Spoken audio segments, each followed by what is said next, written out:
Welcome to my channel Smart Classes with Shobha. Today I want to ask you one question, that what's your children doing in this pandemic time?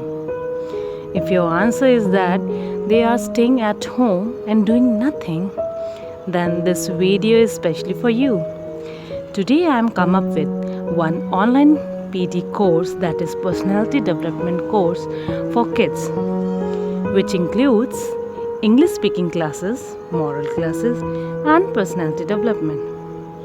Here, English speaking classes course include phonics song, reading 3, 4, 5 letter words, effective English, daily routine words, classroom sentences for kids, short sentences, pronunciation, vocabulary, and group discussion.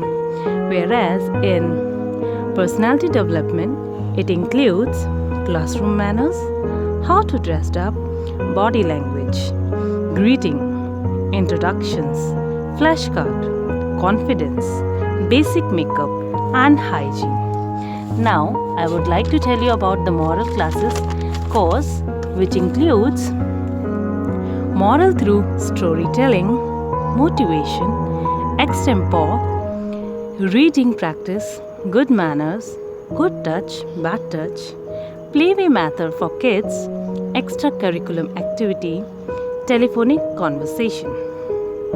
If you really find this course interesting and want free trial classes, so you can comment below. I will get back to you soon and arrange a Zoom meeting for free trial classes. This is all for today. Thank you so much for your precious time you have given to me. This is all for. Thank you. Bye bye.